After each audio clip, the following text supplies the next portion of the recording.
Si nous considérons les œuvres de Dieu au cours de l'histoire de l'homme, nous pouvons découvrir le courant de l'activité divine, coulant de génération en génération, courant ininterrompu et en constante progression.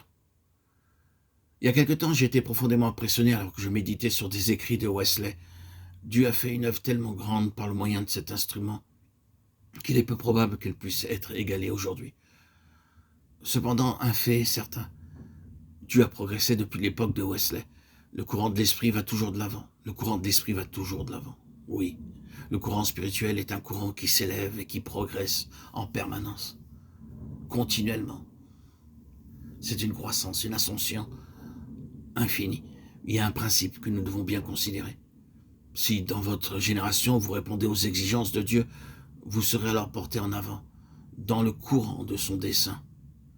Mais au contraire, si vous vous accrochez au passé, voulant qu'il refasse quelque chose qui, selon votre concept, est d'une grande valeur spirituelle, nous constaterons alors que nous nous sommes écartés du courant principal de son action. Ah oui, c'était une bonne chose que d'être un Luther au XVIe siècle. Mettre un homme comme Luther au XXIe siècle ne pouvait pas répondre aux besoins actuels que nous devons tous affronter aujourd'hui. De même, Wesley fut très utile pour le Seigneur au XVIIIe siècle, mais il n'aurait certainement pas accompli ces mêmes choses à notre siècle, le siècle qui est le nôtre, le XXIe siècle. Chaque instrument levé par Dieu a, dans son temps, une fonction spécifique et sa contribution au progrès de l'Église correspond exactement aux besoins précis de l'heure.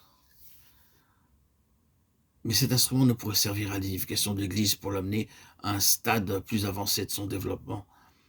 Malheureusement, beaucoup ne discernent pas le courant vivifiant et en constante progression qui traverse toute l'histoire de l'Église.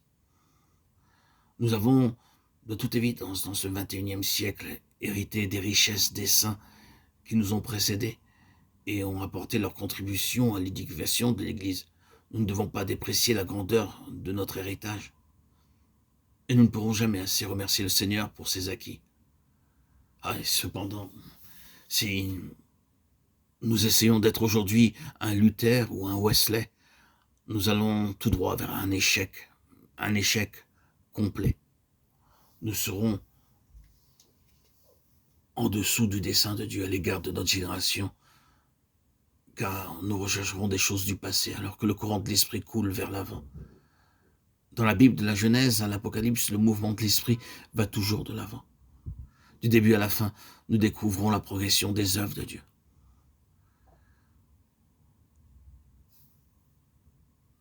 C'est ainsi que doit s'effectuer, frères et sœurs en Christ, notre croissance, jour après jour, semaine après semaine. Vivre l'Évangile par les messages que nous recevons de tous ces commentateurs bibliques et qui peuvent nous apporter tant dans notre progression intérieure